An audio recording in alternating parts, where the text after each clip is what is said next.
अस्सलाम वालेकुम dear students.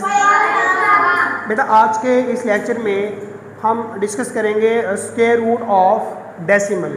इससे प्रीवियस लेक्चर्स के अंदर हम सिंपल स्क्वायर रूट या पी बाई क्यू की फॉर्म में अगर क्वेश्चन गिवन थे उनके स्क्वायर रूट डिवीजन मेथड और फैक्टराइजेशन मेथड के ज़रिए फाइंड करना सीख चुके हैं।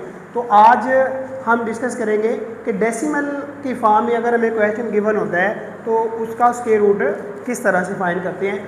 ये एक्सरसाइज नंबर 1.7 है। इसका जो क्वेश्चन नंबर 1 है वहाँ से हम स्टार्ट करते हैं। बेटा जो भी आपको क्वेश्चन दिया होगा, फर्स्ट ऑफ ऑल पहला स्टेप ये है कि आपने उसका डेसिमल जो पॉइंट है, जो अशारिया होता है, उसको आपने ख़त्म करना है। जैसे कि आप देखें, मैं अगर इसको साइड पे लिख दूंगा तो ये बनेगा 1.21। क्या बनेगा 1. अब आपने इसका पॉइंट ख़त्म कैसे करना है? बेटा जहाँ पर पॉइंट आ रहा हो उसके नीचे आपने लगाना है 1। जहाँ पर पॉइंट आ रहा होगा वहाँ पर क्या लगा देना है, और उससे आगे जितने डिजिट होंगे उतने ज़ीरो लगाने हैं। कितने डिजिट हैं तो ज़ीरो भी कितने लगेंगे। अब जो हमारा सवाल है वो बनेगा 121/100। क्या बनेगा 100/100। समझ आ रही है बात? यानी पहला आपका स्टेप ये होगा कि आपने पॉइंट को ख़त्म करना है। पॉइंट को किस तरह ख़त्म करेंगे? पॉइंट के नीचे लगा देंगे 1 और उससे आगे जितने डिजिट हैं उतने। अब उसी तरह ऊपर वाली रकम का अलग स्क्वायर रूट, नीचे वाली रकम का। तो जो पहला क्वेश्चन है एक्सरसाइज 1.7 का, वो है कि आपने स्क्वायर रूट फाइंड करना है बाय प्राइम फैक्टराइजेशन। इन्हें आपने फैक्टराइजेशन के ज़रिए फाइंड करना है। 121 की अलग से फैक्टराइजेशन करेंगे और 100 की अलग से। जी 121 को हम सॉल्व करते हैं। यहाँ पे 121 का बेटा आप बताएं मुझे, किस नंबर को किससे मल्टीप्लाई करेंगे कि 121 बनता है? शाबाश, 11 से। 11 कितना होता है? 121। और 100 को करने की ज़रूरत नहीं है। मैंने आपको ये मेथड बताया हुआ है कि जितने भी ज़ीरो आ रहे हैं ना उसको 10 की फॉर्म में आपने कन्वर्ट करना है। किसकी फॉर्म में? 10 की फॉर्म। अब 2 ज़ीरो है ना तो ये बनेगा 10/10। अगर 3 ज़ीरो होते तो 10/10/10। अगर 4 ज़ीरो होते तो 10/10 10/10। तो इंतहाई आसान बेटा। अब देखें, हम इसका अगर स्क्वायर रूट हमने फाइंड करना है तो ये बन जाएगा इसका स्क्वायर रूट। तो इससे अगला स्टेप हमारा क्या बनेगा?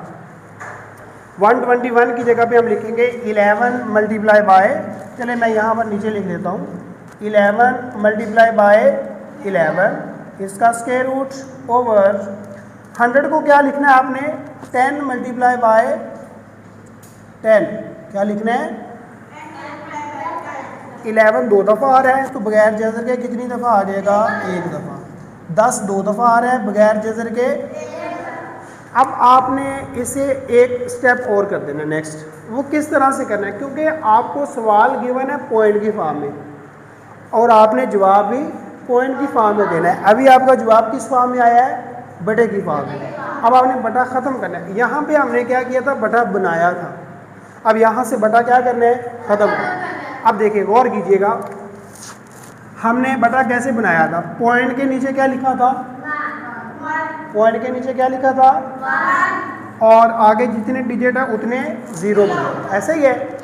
अगर हम इसको बैक करते हैं तो ज़ीरो जो होगा वो डिजिट के साथ कंपेयर हो जाएगा। ज़ीरो किसके साथ कंपेयर होगा? और जो 1 है, 1 की जगह पर क्या लगाएंगे? पॉइंट। 1 की जगह पर क्या लगाएंगे? यहाँ पर देखिए ये ज़ीरो कंपेयर हो जाएगा इस 1 के साथ। किसके साथ? तो ये वाला 1 ऊपर जाकर क्या बना देगा? पॉइंट। क्या बना देगा? तो इसका जवाब क्या आ जाएगा? 1.1। समझ आ गई है बात? जी बच्चों, पार्ट नंबर 2 है 0.64। अब इस तरह इसका भी पॉइंट ख़त्म करेंगे। पॉइंट के नीचे आ जाएगा 1, आगे 2 डिजिट हैं तो 2 ज़ीरो आ जाएंगे। तो ये बन जाएगा 64/100। 64 की ये हमने फैक्टराइजेशन की हुई है, जिसको ये लिख देंगे 2 × 2। Again 2 multiply by 2, again 2 multiply by, तो जो डिजिट 2 दफ़ा आएंगे बगैर जज़र के एक दफ़ा, तो ये आ जाएगा 2 क्रॉस 2 क्रॉस 2, और नीचे आ जाएगा 10 2 दफ़ा है तो बगैर जज़र के एक दफ़ा। अच्छा बेटा आप देखें, 2 को 2 से ज़रब दे देंगे तो 4, 4 को 2 से ज़रब देंगे तो बटा कितना आना है 10। अब हमने इसको पॉइंट की फॉर्म में बताना है। कैसे बताएंगे? 1 जो 0 है वो तो कंपेयर हो जाएगा डिजिट के साथ। किसके साथ? 1 के ऊपर क्या लगाते होते हैं? पॉइंट। 1 के ऊपर क्या लगता होता है? ये मैंने आपको पिछले पार्ट में बताया था। और बेटा अगर पॉइंट के इस लेफ़्ट साइड पर कोई भी डिजिट ना हो तो आपने खुद से 0 लगा देने। खुद से क्या कर देना? जैसे सवाल में भी देखो ना, पॉइंट के इधर कोई डिजिट नहीं है तो क्या लगाया हुआ है? तो यहाँ पर भी हम क्या लगा देंगे? 0। तो फिर इसका जवाब क्या बन जाएगा? 0.8। जी बच्चों, इसका तीसरा पार्ट है 7.29। पॉइंट ख़त्म करेंगे तो बटे में आ जाएगा 100, तो ये बन जाएगा 729/100। तो यहाँ पर 729 की फैक्टराइजेशन की हुई है, तो ये इसके आप देंगे फैक्टर्स 3 क्रॉस 3, 3 क्रॉस 3, 3 क्रॉस 3, तो इनको भी 1 टाइम लिखेंगे, इसको भी 1 टाइम और इसको भी 1 टाइम। और 10 2 दफ़ा है तो बगैर जज़र के एक दफ़ा। 3 3 9, 9 3 27 होता है बाय 10, तो 0 के कंपैरिजन में डिजिट आ जाएगा और 1 की जगह पर पॉइंट, तो इसका जवाब बन जाएगा 2.7। फोर्थ पार्ट है 1.44। इसका भी पॉइंट ख़त्म करेंगे तो नीचे 100, तो ये बन जाएगा 144/100 का स्क्वायर रूट। 144 की ये फैक्टराइजेशन है। तो इसमें भी हर जो पेयर है उसमें 1 टाइम लिखना है। ये 2 2 दफ़ा है बगैर जज़र के, ये भी 2 दफ़ा बगैर जज़र के, ये 3 2 दफ़ा बगैर जज़र के, नीचे 10 2 दफ़ा है बगैर जज़र के, 2 × 2 4 होता है, 4 × 3 12, 12/10। अब इसका पॉइंट ख़त्म करेंगे तो क्या आ जाएगा? 1.2। समझ आ गई बात? जी बच्चों, फिफ्थ पार्ट है 1.69, तो ये बन जाएगा 1.69/100 और इसको लिख देंगे 169/100। 169 की ये फैक्टराइजेशन हो जाएगी। ये ओनली किस में जाएगा? 13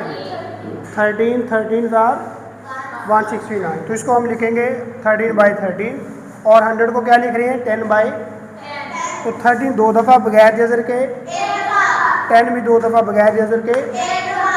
जब ये 10 ख़त्म करेंगे तो क्या बनेगा? 1